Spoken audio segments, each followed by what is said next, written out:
est là, il est là. Oh, ça aurait été bien ça. Ah ouais. Alors, Alan et Audrey, vous venez de terminer une tournée d'avant-première incroyable. Vous avez rempli énormément de salles. Bravo, félicitations à vous. Qu'est-ce que ça vous fait de voir tout ce public au rendez-vous pour venir voir votre film? Ça fait du bien, déjà. Non, c'est cool. C'est rassurant, je sais pas, c'est hyper agréable. Voilà. Après 5 ans de travail, c'est très agréable de partager, quoi. Donc voilà, pour nous ça dure, jusqu'au 13 mars et plus. Super. Bravo aussi parce que vous avez récupéré un prix du Globe de Cristal à la FEJS. J'ai un petit peu de mal à parler. C'est moi qui ai vu. Donc c'est votre premier film en solo, ça doit être super génial de recevoir un prix pareil. Qu'est-ce que vous avez ressenti tous les deux pareil à la FEJS d'avoir ce prix? Une grande fierté, quand même. Non, mais si, c'est le prix de la presse, donc c'est hyper prestigieux. Et puis, comme c'est un genre de film qu'on n'a pas forcément l'habitude de voir en France, voilà, c'est un film qui est assez gonflé, donc on est heureux de voir que la presse voilà, nous a récompensé et nous ont dit qu'il y avait eu, voilà, que c'était unanime. Donc en général, souvent les débats, les délibérations durent des heures et des heures, et là en l'occurrence non, donc on était hyper heureux tous que, voilà, d'avoir en plus des médias complètement différents, que ce soit le L, que ce soit BFM, que ce soit voilà, tous ces journalistes très différents, et c'était super chouette. On était heureux, et puis à la PDS, ce qui était bien aussi, c'est qu'on avait un public assez large, on avait des plus vieux, des très très très très vieux, des très très très très vieux, et des beaucoup plus jeunes. Donc c'est bien, je trouve que c'est un film qui s'adresse à un public aussi jeune, ça s'adresse à un public féminin, un public masculin aussi, parce que c'est... Comment? Non, pardon, prenez la ah, oui, bonjour. Il y a plus de filles ce soir, c'est pour ça. Il y a plus de filles ce soir, quoi. Ah ouais, t'as raison en fait. Un petit peu raison. C'est bien le power. Et l'Alpe d'Huez aussi, déjà c'était bien parce qu'ils ont juste dit 3 mots, ils ont dit qu'ils récompensaient une comédie tranchante, mais j'ai trouvé ça sympa. Et puis non, l'Alpe d'Huez, sinon c'était... Moi j'étais hyper flippé parce que c'était la première comédie publique, donc les gens découvraient le film pour la première fois, c'est la première fois que j'étais dans la salle avec du public. C'était un peu mon grand bain à moi. Et je vais bien faire le quart du score du grand bain, ça m'ira très bien. Et en plus, à côté de moi, il y avait Cécile de France qui n'avait pas encore vu le film. Audrey et Yolande l'avaient déjà vu, 10 jours plus tôt peut-être. Et Cécile n'avait pas vu parce qu'elle était en tournage en Italie. Et donc j'étais vraiment doublement flippé, quoi. Tout d'un coup, je l'ai entendu rire, je me suis dit, ah, ça va. Puis après, j'ai entendu la salle rire, donc je me suis dit, bon, ça va. Donc là, c'était un bon souvenir, très bon souvenir. C'est bon, vous n'étiez pas là, parce qu'en plus, il faisait beau. Il y avait 50% sur la loque de ski. Vraiment, l'eau. Puis il y aurait eu moins de vieux en plus. Pour revenir du coup sur le film, vous avez fait un film qui est finalement très ancré dans l'actualité. On pense à MeToo, on pense au mouvement des Gilets jaunes. D'où est-ce que vous avez venu cette idée de réaliser un film tel que Rebelle? En fait, c'est l'inverse, en fait. C'est MeToo et les Gilets jaunes qui m'ont copié, parce qu'en fait, ça fait 5 ans que je travaille sur le film, donc du coup, Weinstein n'avait pas encore décidé de sortir du bois. Et non, ben voilà, je pense que peut-être que, je sais pas, je pense que ça fait pas 2 jours que c'est un peu pas dans l'air du temps, j'aime pas trop cette expression, mais que c'est dans notre temps qu'il y a un mouvement qui essaye de rééquilibrer un tout petit peu les choses entre les hommes et les femmes. Donc voilà, faire un film Girl Power, enfin j'ai rien inventé, hein, ça fait longtemps que Virginie Despentes a écrit King Kong Theory. Donc voilà, c'est juste, voilà, ça me plaît, c'est des choses qui m'intéressent. Ça m'intéressait déjà dans Vilaine de parler un peu de la dictature de la beauté et de ses travers. Donc voilà, je continue un peu sur voilà, ce que j'aime en fait, juste ce que j'aime. Après les gilets jaunes, je sais pas trop quoi te dire en fait par rapport à ça. L'affiche est jaune, voilà, on a un point commun. Mais je sais pas, les gilets jaunes c'est particulier, il y a beaucoup de revendications, il y en a certaines qui me plaisent, d'autres qui me plaisent moins. C'est un peu compliqué en fait, c'est un peu compliqué pour tout le monde, même eux-mêmes au sein de leur mouvement c'est compliqué, donc je vais rester un peu prudent sur voilà. Mais non, mais sinon, tiens Audrey. Il n'y a même pas de fin, quoi. Il y a même pas de chance.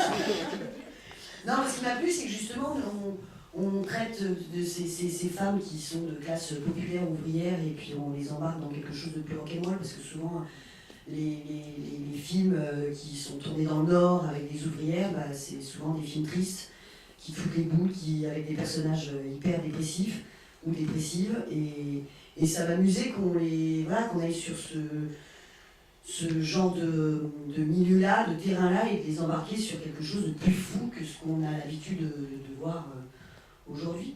Et puis moi, ce qui m'a plu surtout, c'est qu'on offre des flingues à des meufs, quoi. Et qu'en général, c'est les hommes qui ont le droit de les avoir. Mais nous, on a envie de buter des gars, les actrices. On a envie de buter des gens au cinéma, évidemment. Sinon, on serait folle. Mais non, ça m'a plu, ça. Je trouvais que ça avait du sens, que c'était gonflé, que c'était culotté, que ça changeait un peu, on bousculait un peu les clichés. Et moi, c'est ce qui m'a tout de suite plu. Puis ce qui m'a plu surtout, c'est évidemment cette histoire complètement démente. Il va vous raconter très bien comment il a pensé à raconter cette histoire-là. Parce que voilà, on se dit, mais comment c'est possible. Et donc, ouais, non, pour toutes ces raisons-là, puis je trouvais que voilà, il se passait quelque chose à chaque fois que je tournais la page. Il y avait des rebondissements, il y avait un mélange des genres, de western, de polar. Le côté très glamour, bon, même si on a des coupes de cheveux pas possibles, mais on assume quand même. Il y avait un côté très tarantinesque, à Boulogne-sur-Mer, mais quand même, il y avait un petit côté tarantinesque, moi, qui me séduisait beaucoup. Donc, et puis de partager l'affiche avec Cécile de France et Léon Moreau, c'est juste la grande classe, quoi. Voilà. Super, merci. Attends, si, par contre, je voudrais juste qu'ils disent comment il a posté à... Je pensais que t'avais oublié. Donc, c'était il y a 5 ans. Voilà. Et j'ai eu l'idée du film en regardant une boîte de thon. J'étais seul chez moi et je sais pas, j'ai dû être chiant, ma famille était barrée. Et du coup, il y avait une boîte de thon posée sur la table et je me suis demandé combien il en faudrait pour loger à Maccabée. Donc j'ai pris la boîte, j'ai regardé. Alors prenez une boîte de thon et regardez, vous allez voir, il y a 3 poids différents. Donc déjà pour calculer, c'est pas simple, poids d'été, poids total, machin, tout ça. Bon, j'ai fait un truc un peu, une cote mal taillée. Voilà, et je suis arrivé au chiffre que vous connaissez, maintenant vous avez vu le film, si vous avez suivi. 520. 520.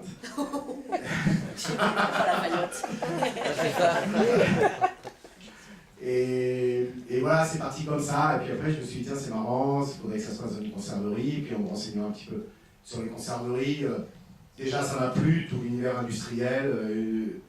Le générique était sans doute déjà un petit peu dans la tête, et toutes ces boîtes qui défilent. Et puis ce qui m'a plu surtout, c'est que toutes les photos que je regardais sur le net, il n'y avait que des gonzesses sur les chaînes de production. Et je me suis dit, ouais, c'est hyper intéressant parce que j'avais apprécié tourner avec des femmes sur Guylaine, donc j'avais vraiment envie de retourner un film avec un casting féminin.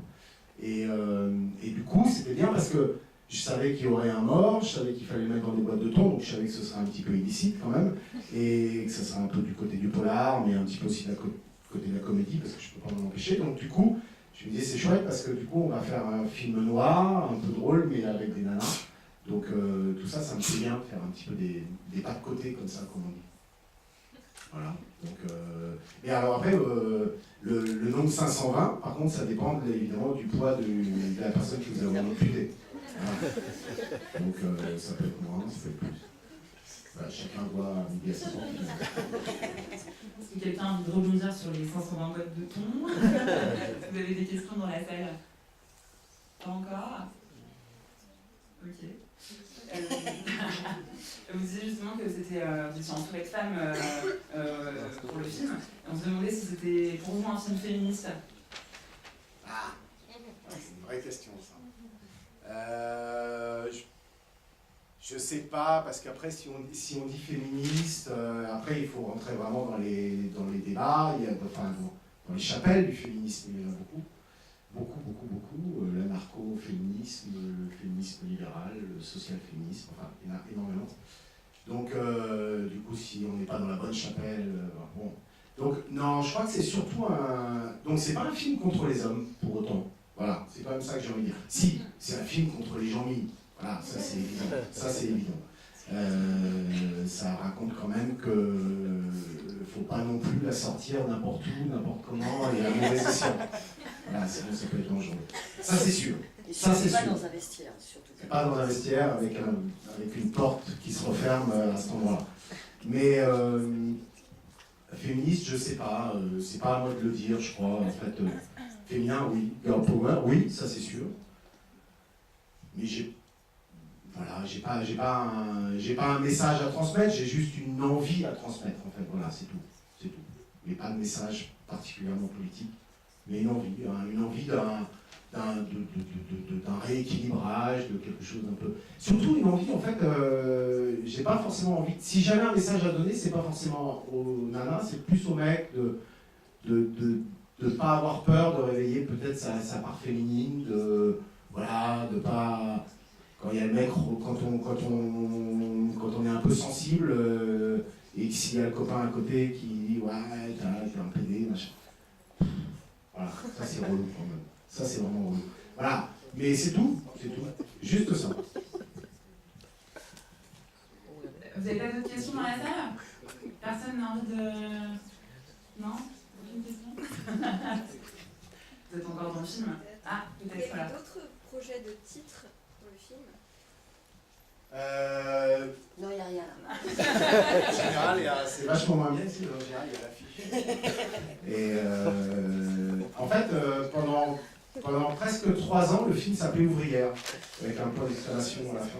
Parce que je me disais, sur l'affiche, il y aura sans doute des guns, il y aura sans doute des pelles, il y aura sans doute des trucs un peu qui disent que c'est pas que des ouvriers. Donc j'aimais bien cette espèce de chaud-froid comme ça, de raconter à la fois le début, leurs conditions, et en même temps de contredire ça en fait par le visuel. Et puis, je sais pas, après Rebelle, il y a quelque chose de plus, je trouve déjà le mot plus joli à entendre. Il y a Belle dedans, déjà. Voilà, c'est un peu cucu ce que je dis, mais je pense, j'assume. Et donc voilà, non, ça c'est assez vite imposé. T'avais un titre en tête peut-être? Non, mais c'est vrai qu'on se demandait en quoi ils étaient rebelles, mais bon, ça c'est... Ah, Ah, en fait, ça aurait peut-être pu s'appeler, mais ça c'est vraiment jeu de mots et référence à Scorsese, ça aurait peut-être pu s'appeler Les Affranchis, IES, par exemple. Ça c'était peut-être encore un peu plus juste. Après, c'est hyper compliqué de trouver un titre de film, je veux dire. Je trouve qu'elles sont pas rebelles.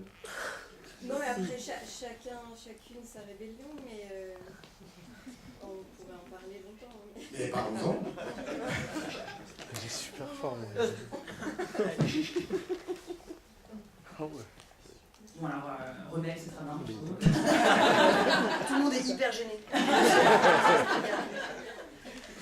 Non, mais vraiment, on en parle. Et pourquoi jaune? Pourquoi le jaune en fait? Après, on pourra en parler longtemps, mais pourquoi le jaune? Le jaune, l'affiche, tu veux dire? Oui. Moi, Moi, j'aurais bien vu du rouge avec un petit peu de jaune, des petites taches comme ça. Mais on pourra en parler longtemps aussi, attends. on peut carrément aussi. Ça, je dirais. Ça va durer longtemps. Que des questions qu'on a Alors, c'est génial ça. On n'est pas C'est du tout tellement. préparé à ça. Et en fait, le rouge, je crois. Je rigole en fait. Non, C'est vraiment comme ça. Mais le rouge, je crois que moi, c'est pas mon métier de faire des affiches, en fait. Moi, c'est de faire des films. Donc, du coup, c'est marketing qui s'en occupe. Le pack, en l'occurrence, ici. Je crois que le rouge, c'est toujours un peu compliqué à utiliser dans une affiche. Ça peut être appliqué de manière hyper brillante. Mais je crois que c'est souvent assez compliqué. Après, le jaune, ce qu'on aime bien dans le jaune, c'est il y a une vraie référence au film Pulp. Voilà. Ouais, le jaune et le noir. Kill Bill aussi. Ça me vient comme ça. Oui, j'ai en pas mal fait, d'idées, moi. disons, Kill Bill, Pulp Fiction et compagnie, ce sont des films Pulp. Mais le Pulp, ça remonte aux années 60. C'est pas Tarantino, le Pulp. C'est bien antérieur à Tarantino. La grande veine Pulp, elle remonte à beaucoup plus tôt que ça. Mais c'est vrai que c'était souvent jaune et noir. Voilà. Donc, on est bien à avoir cette idée. Et la chromie du film, l'étalonnage du film, hormis dans l'usine où elles ont des tabliers bleus, si vous avez remarqué, en fait, il n'y a pas de rouge dans le film. Il n'y a pas de bleu à part les tabliers. Et Et la le film Mini est Cooper. jaune et Cooper vert. était En bleu. fait. Pardon. La Mini Cooper Oui, aussi. la Mini bleu. Cooper est bleue et le Bomber est bleu. Ah, parce que moi j'ai. Et sinon, Ouais, j'ai pas les détails. et sinon, le film est jaune et vert. En fait. Donc elle est jaune. Et c'est une bonne couleur, hein.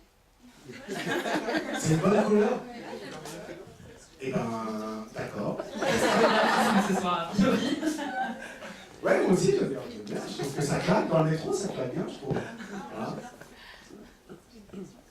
C'est qui conduisait la Mini Cooper? Ah.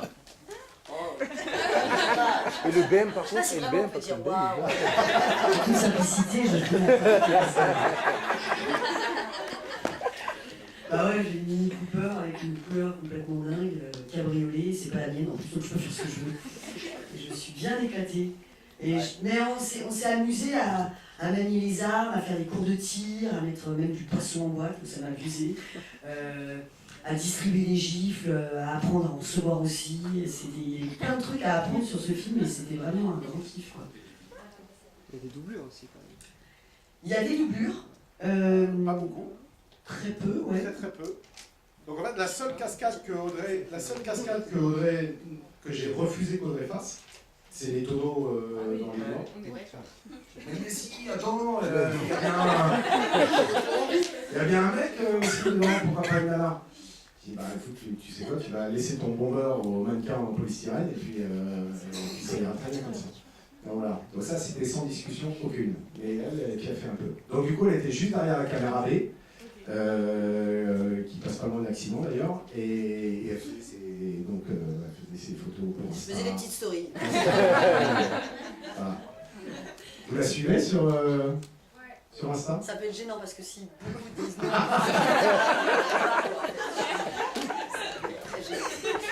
Donc, si vous Non, la pas suivez, trop. ça veut dire que vous avez vu nos exploits en voiture pendant la tournée.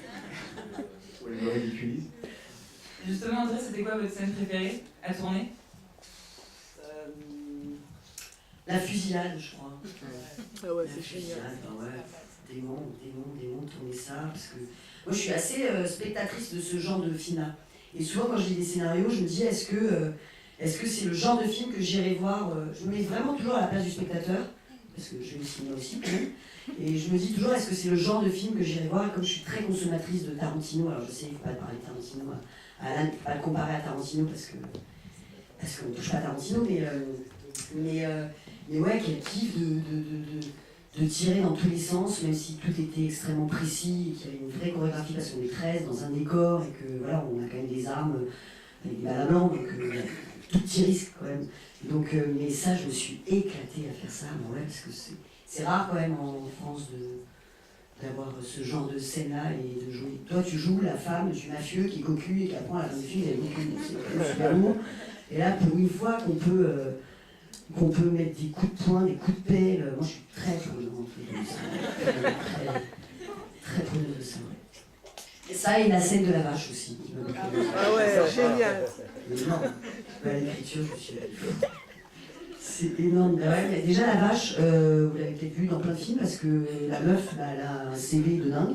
Elle a fait 2 téléfilms et elle a 18 pages de film césarisé. Donc, elle a un boulard, je te dis. Elle arrive avec son staff. Je vous assure, c'est ça. Maquilleuse. Avec son staff, maquilleuse, dresseur, tu peux pas l'approcher, l'autre elle est comme ça. Tu te calmes quand même un petit peu. Donc énorme boulard, mais très professionnel, dressé, donc très très pro quoi.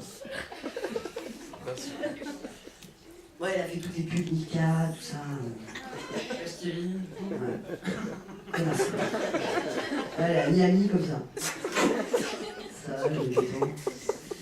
Mais c'était très drôle à jouer. Merci beaucoup. Quelqu'un a une dernière question?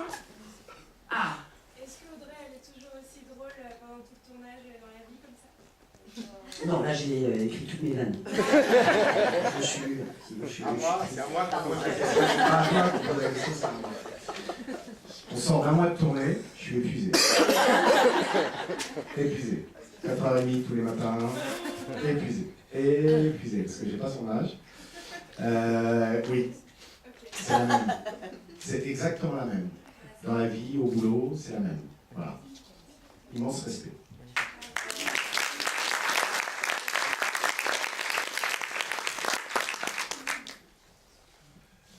Ah, une question derrière. Moi, je voulais savoir de quoi vous êtes inspiré vraiment pour les personnages, parce qu'ils ont vraiment 3 caractères bien différents et bien du Nord. Donc j'aimerais savoir un petit peu comment d'où ça vient. T'es du Nord.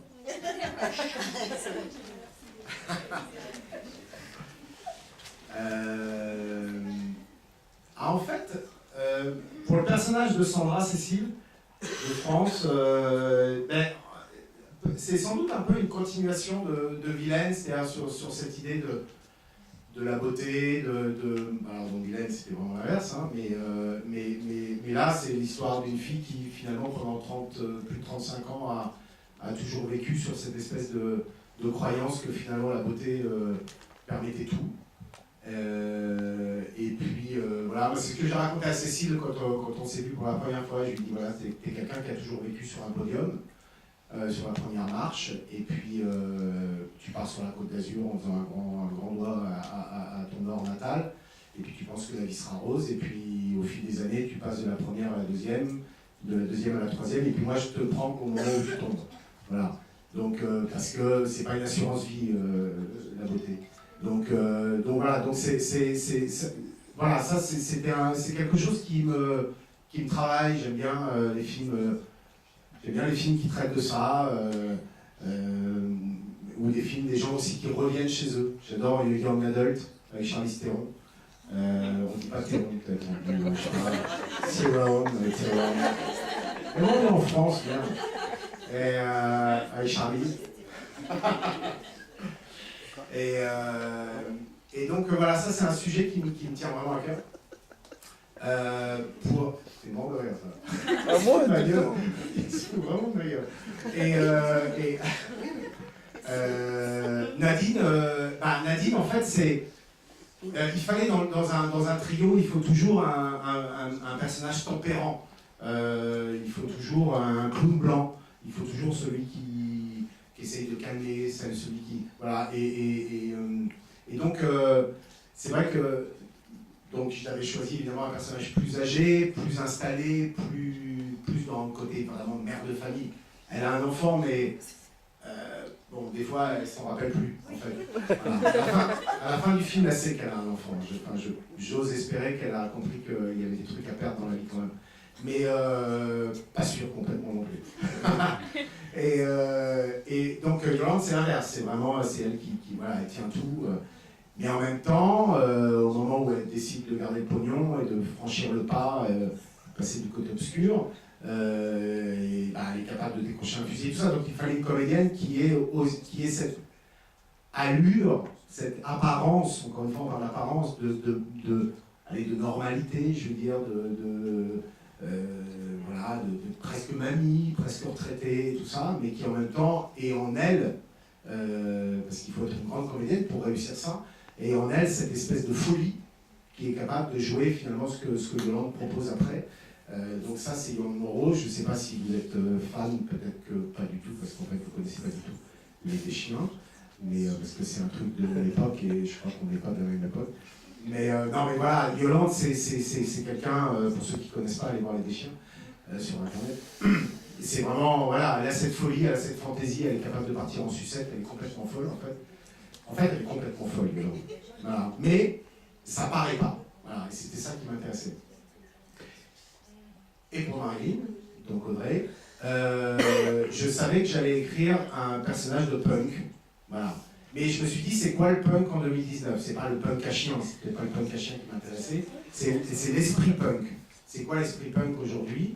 Et je me suis rappelé des innombrables pubs que j'ai fréquentés dans le nord de l'Angleterre, où j'ai côtoyé des filles qui se fringuaient, mais vraiment n'importe comment, mais qu'on avait vraiment rien à foutre.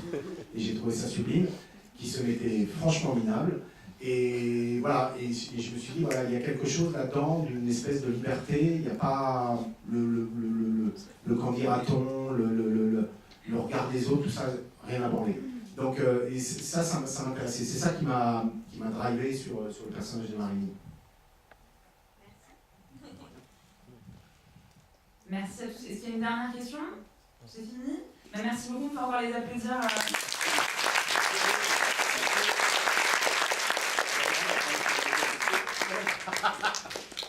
Pardon. Merci beaucoup. Bravo.